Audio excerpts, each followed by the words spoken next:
ordeal at the Shield? Well, first off, sorry, my name is Brandon Rockhold. I've been playing at the Shield now for probably about 3 years. The ordeal at the Shield, how do I feel about that? Coming off of 2 back-to-back dynasties, watching a team collapse is probably the next best thing next to an orgasm. I'll be honest with you. I really feel for BBE, but I kind of think I think he had it coming. Lack of defense, lack of hustle, threw up a couple 3-pointers that, I don't know, those would have made me mad too. But every dog has its bad day, they say. And coming into this week, I think the attitudes are going to be a little different. I think you're going to see a little hustle, a lot more competition. I think OD is probably going to tone it down, maybe turn that volume down just a couple notches. I think maybe he is a little embarrassed of his actions. He yelled at everybody. But I think this week is a new week out there, and I really look forward to seeing where the competition goes. It's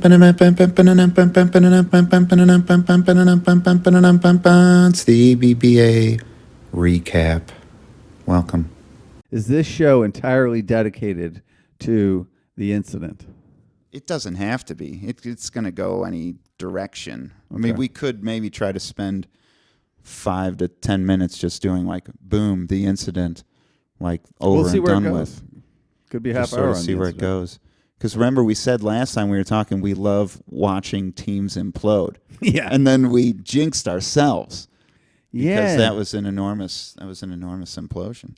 Well, I was definitely the aggressor. So let me say this. I did not see it coming. I did not feel it coming. Although certainly you could look back on it and say, well, as the morning wore on, it was picking up. But I didn't, I've been in a really good place, basketball wise, just life wise. I haven't felt that anger that came out on Friday. So I'm really looking back. I'm surprised that it happened and a little worried about myself. Well, I was definitely adding fuel to the fire, just continuing to provoke you in not only the words I was saying, but how I was playing. Mm-hmm. And just how everybody on our team was reacting to all that too. It was tough because we were up against Superman and Pat. He was getting the ball a lot, and he was scoring maybe like 3 easy layups in a row, and then all of a sudden we were down like 6-point chunks in like every game. Some of the games were close, but then John Green started hitting, and I think people were just talking down to each other on our team, and I got to the point where I wasn't even trying to get the ball to shoot or anything. I was yelling at people for not rolling on pick and rolls and just throwing errant passes and everything. I might have had 2 or 3 turnovers in a row. And Rick was like, this is when Bill's going to turn it on. And I said, Rick, I don't care. I'm out of here. That was maybe halfway into the day. It was like I had already gotten buried by Pat the day before in a dynasty.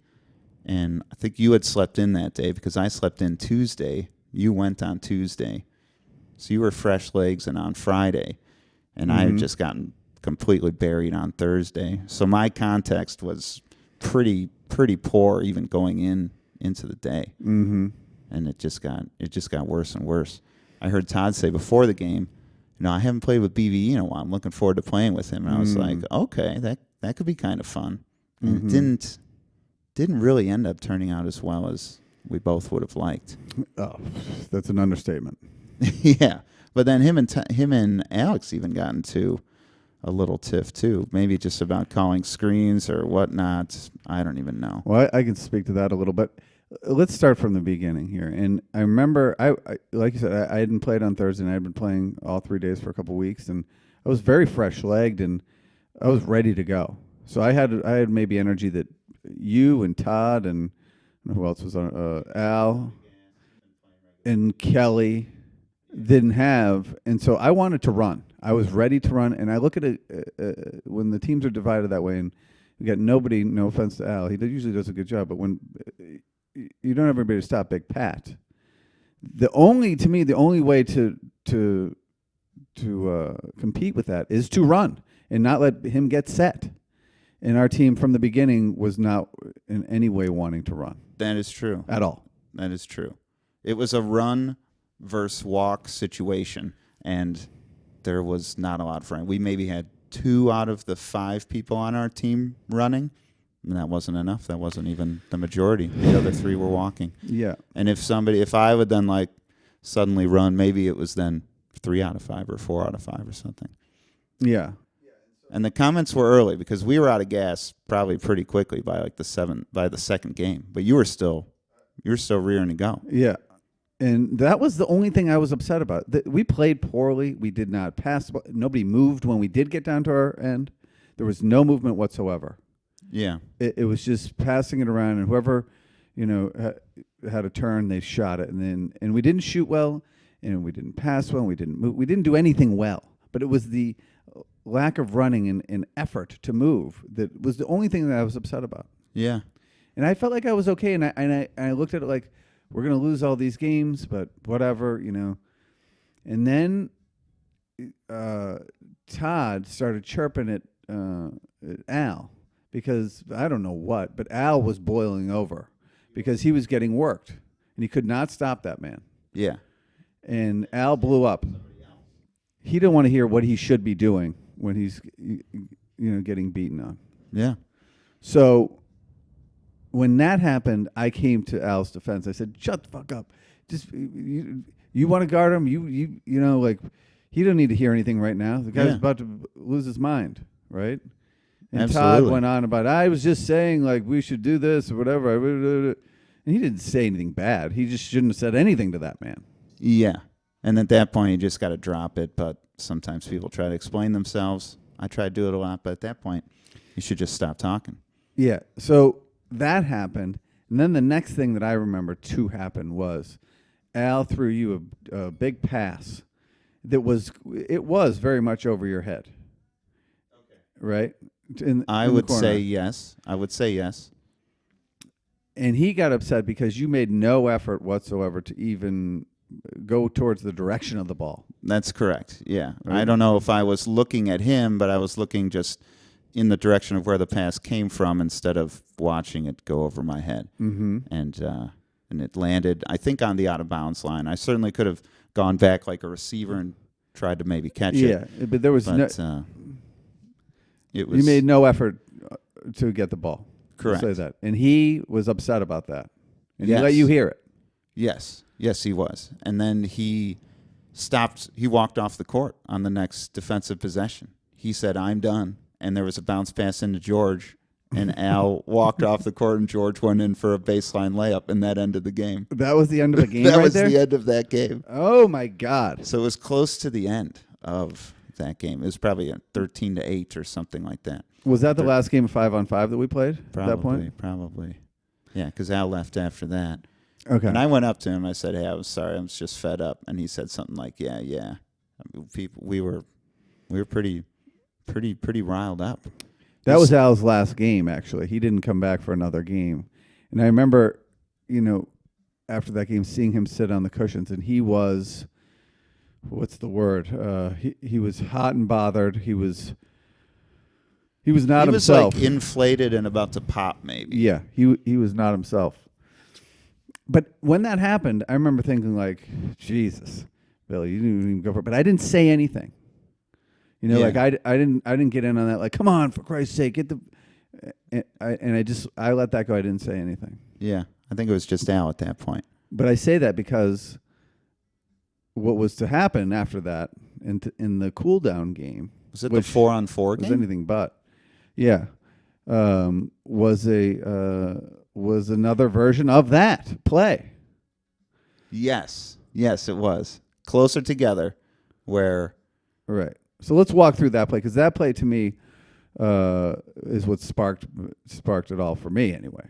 yes, this was a layup underneath the hoop. So what was happening a lot that last game was you and I were like following each other, or I was running in a place and you were already in that place. It was all sorts of crazy stuff. So I'm cutting down the lane, and a pass is coming from the corner, but you're already like in the post. And I have a path to the lane, but you grab the ball first from the other side, and you come around, and then instead of you putting up the ball, I'm like looking for you to put up the ball. You shuffle an underhanded pass to me. It hits me like in the hip, and it just falls on the ground, and somebody else grabs it. Like neither of my hands touched the ball at all. It just sort of hit me, and I was like, Jesus Christ, what the hell just happened? It was on my half, it was a bad play. Right. There was a couple times there where I basically ran into you. I think I intercepted a ball before that was headed for either you or somebody else. But I was out of sorts. And you were still wanting to run, and then your paths were just crisscrossing all over the place. I was all over the place. And I should have shot it. I don't know why I didn't. I don't know if it was who was there, but I should have shot that. And I didn't, and I shuffled it to you. Now, somebody maybe had a hand in your face, but not. Yeah, I remember thinking I should have shot that, right? But it's when I shuffled it to you that I think it did go off your hip, and you just looked at me as I shuffled it. You looked at it hit your hip, and then you looked at it bounce off your hip and still be in bounds, and just turned away from it, as if you were completely disgusted by the pass, by everything. And that's when I fucking lost it. Just a look of disgust. Where would I even have turned? Like No, away from the basket or away from? But I did. There was nothing you could do. It was like it was like wherever I could have turned to be completely out of the play. I think I tried to take myself there. Just definitely didn't hustle back to get down for defense. I'm sure after that, Rick probably made a layup on a fast break or something. Yeah. And it was just. The play was over by that. The play made a bad situation worse for me. Like it was a terrible pass and put you in a terrible position. But the fact that you just looked at it, and made no effort to catch it or pick it up after it hit you, and just turned away from it as it was still in bounds. But yeah, words were spoken. It didn't come to blows at all. I remember seeing you come up to me like Todd said. You had a real intense look on your face, and you said something like, "If Billy wanted to get physical or some sort of put hands on her or something, then he would know it was coming." And I think we bumped each other in the chest, and I was just laughing under my mask at that point. But I mean, it definitely got emotional. And we're talking about pickup morning basketball games. But it's never about basketball. It's whatever you're carrying around in your life that you bring onto the court. And I don't know what that is for me. That's a whole other can of worms. But But what did I say after that happened? I can never remember. It was like, you piece of shit. You should have fucking. Where you won't catch the ball, you fucking. Oh, like right when the play happened? Yeah, probably. Yeah, something like that. And then you were probably running, you piece of shit, because you were trying to run back on defense, and I was just standing back there. So you're turned around, you're yelling at me. You're like, you're not even fucking getting back on defense or something. Yeah, and then okay, so then you made the game go to 21. Yeah, I wanted to win one. God. Yeah. We needed some sort of window to win. We didn't. We did not win. We didn't win any of those games. I got Dynasty on Thursday and Friday. It was just not meant to be. Todd kept saying, it's not our day, it's not our day. And then, obviously, that makes, at least for me, a lot of shots just not go in. I was just running willy-nilly by the end of it. All right, so hold on. You spoke to it a second ago. After that play happened, we jogged up and down the court, whatever, I was yelling at you. And then you said something. Todd had shot a 3. Oh, yes. And you said to me, and I didn't hear what you said exactly, but I knew it was directed at me. He's like, "How's that?" Yeah, it was something and then I stopped running up the court, and I go, "What did you say? What did you say to me?" And that's when Todd thought I was going to take a swing at you. Oh, yes. What did you say? And you like, "Yeah, was that one okay? Was that a good shot? Do you approve of that one?" Yes. And I was like, "Shut the fuck up." Yeah, you want to talk to me about coaching? Are you fucking serious? Yeah. But to your credit, good for you. If some guy's going to, and these things used to happen more often. I want to talk about that next. The league used to be more heated. Really? Oh, yeah. Oh yeah. Like more Because- just hot-headed people, or Yes, just more hot-headed people, and the league had a villain, right? There was a league villain that it would all center around. Wow. And each person would either take turns going at the villain, more? right? Sure. So you might be on his team one day, might be against him another day. Yeah, yeah. But Jeez. good for you for shooting back, because there's no one guy should yell at another guy. That whoever's getting yelled at should fucking give it right back. That is true. Yeah. You know, and that like- was about as heated as maybe I was going to get, as much as I would care about it, just because I didn't appreciate being berated. No, just no. 'cause we were so tired. And like No. I said, I didn't even want to, like, if you were a coach, I would have been like, Rick, I don't even want to play for this guy right now. Right. Like if you were Greg Popovich, I'd be like, I don't know, Pop, I can't do it right now. This, you know. I'm out. I'm out. Yeah, I'm done. I'm not. You're not putting me in a good mental state. So, but there were only 10 or 11 guys there, and we had to keep going. I had to try to win as well.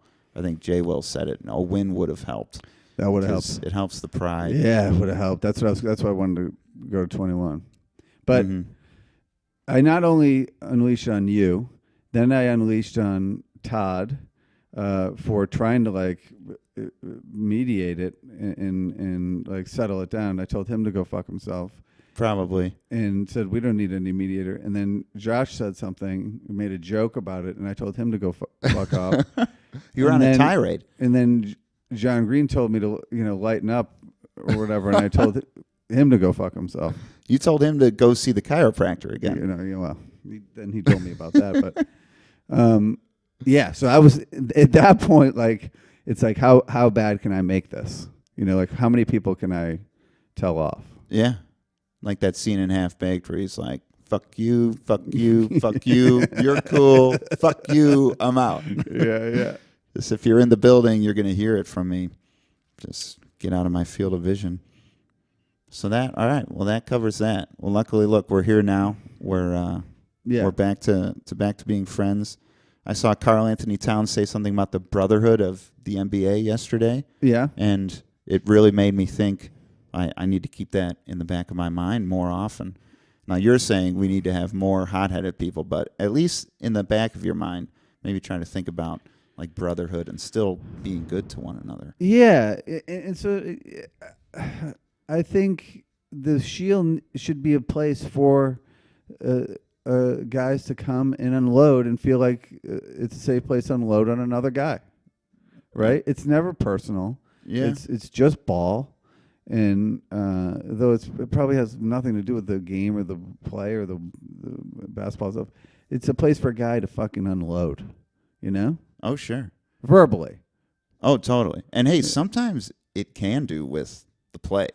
I Yeah. mean, I say fuck when I miss a shot, and it doesn't have to do with, any other types of incapabilities in the rest of my life. It's mostly just because of that. Yeah, In the sure. moment, I missed that shot. Sure. And I just think that the league has, for better and worse, gotten too chummy. A lot of us guys are very chummy with each other. We go to the coffee now, and Yeah. some of us see each other outside of basketball, and it can be too chummy. It can be too friendly. And when you've got just 10 guys there in the morning, and it's going to be 5-on-5, nobody wants to piss anybody off. Yeah. And You're going to be playing with the same team Yeah. the whole time. it loses its edge. You know what I mean? Yeah, I totally get it.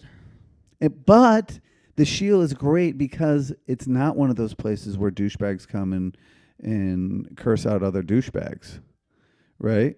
Yeah. So it's a fine line between staying competitive, having a little edge, being a place you can unload a little bit, and being a non-douchebag game. That's true. And I think we talked about this on the last show. I never seen it ever come to blows. I've seen guys step to guys and maybe have other guys like separate them, but no punches ever thrown. I've seen basketballs thrown at guys, Sure. Yeah. and that's about it. But yeah, as long as it doesn't come to blows. And for my part, at no point was I ever considering throwing a punch or anything, or Yeah. even pushing you. Yeah. But I was Same gonna. here. Yeah, you walked up to me pretty quickly, Yeah. and still, I wasn't really fearing any sort of No, altercation physically. Would fear me anyway, but It was a little bit of that. but it's kind of like when parents fight, right, in front of their kids, and Todd was the kid, and he was nervous Yeah, that we were going to fight. he was. Yeah. Yeah. Well, he wanted everybody to be okay. Yeah, He's a yeah. good mediator. He and all is that. good. He is good. Just trying his best. I love when he said, "You're out of line." I was like, "Fuck you." That was great. I love being told I'm out of line, and I was. He was right. You're out of That line. means you like going out of line. Yeah, sure. Wow. Not all the time, Yeah, that's true. Every now and then. but let's bring back some more trash talk. Let's more jawing. We should go at guys like you and Rick. Yeah. You go at each other. There should be some fucking chatter going on. Oh, absolutely. Right? That's true. Rick doesn't talk a ton to me, but you're He right. does talk. But he does talk. I might have to chip away at him a little bit more. But he crushed me on Friday because of his fresh legs. But we'll see what tomorrow holds. I think we'll both be there tomorrow. I didn't even realize that there was a tomorrow. There's going to be a tomorrow. We get to play again. Yeah. Jeez, I don't History know. repeats itself. I got this trick knee going. A knee thing now. Yeah. Well, I was just thinking, who's your favorite villain? Would you there's say? The greatest villain of all time is Red Skull, and he was the league whipping post. And it's ironic because before this happened, I was texting with Bowie a couple weeks ago about how the league needs a villain. Maybe subconsciously, this is what was in, Yeah. under the surface for me. And Are you the villain? If need be, I will. You're like Batman. You can be whatever the league needs you to be. I'll be what the league needs. The league needs a villain or a whipping post. Yeah. Like you have a group of friends, right, when you're a kid. And there's always one kid y'all kind of just unleashed on. And he took it, and he was the group He knew it was going to happen. whipping post. And it was all, he was totally fine with it. Yeah. Well, I don't know if he was fine with it. He's probably destroyed by it. But that was his role in the group. There needs to be a league whipping post. So anybody out there wants to step up and volunteer to be the league whipping post. Yeah. And that would be a guy where we direct all our jokes and anger and All of our own shortcomings projected onto that person. we shit on that person. Yeah. Yeah. So I'll be it for now, I guess. That's right. What? Go try.